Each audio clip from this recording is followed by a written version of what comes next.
Upon receipt of a Raptor box, always make sure for the serial number. This has to be recorded both internally as well as with the dealer so that the traceability can be done. Raptor का box ऐसे खुलते हैं, open करते ही get the COA पे you have to check for the serial number. All performance process has been done on the machine. Upon removal you will find the Raptor machine itself, data transfer cable, multi-plugs for different countries. There will be positive and negative verification standards, QR checking stick, power adapter, magnetic cable for keeping the Raptor ports clean, and finally a pen drive with the software and the database manager. Upon receipt, always make sure the serial number below the Raptor machine is equal to the serial number on the box. In this case 6736. There are multi-plugs that are available. You can see there will be two European adapters which looks similar. The bigger one is actually preferable for using in Indian condition. Ultimately the agenda is the power plug should not be loose so that there is actual power fluctuation inside. So if you are using a multi-port, then you can actually connect via the UK adapter also. Insertion of the power adapter, use the rail and you will hear a click sound. To unplug, press on the button and release. Connecting power to Raptor machine.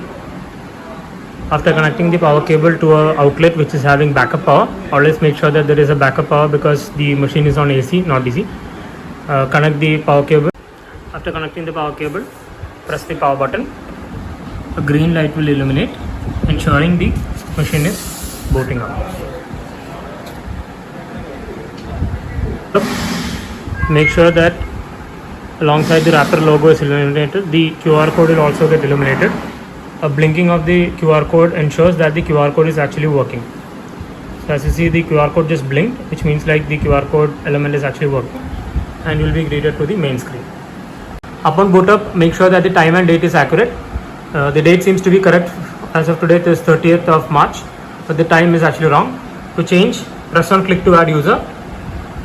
There will be users where you can actually add the user. There is a time option, click on that. Current time is 3, press on the time, change it to 3.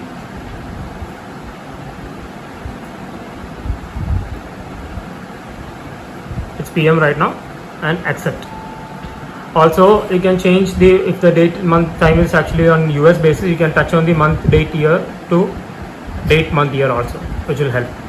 So after pressing on the home screen, you can actually see the date and time is actually on the Indian time frame. After changing the date, we have to check for the calibration and the standard basis. So this is the calibration stick.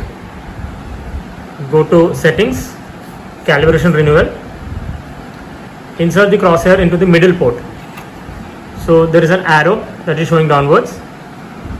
Insert it in the middle port like so. If there is a small step, make sure that you actually press it in. The arrow should be barely visible. After that, proceed. We'll see analysis happening, and it will be renewed to the current date the machine is set to, and it is set valid.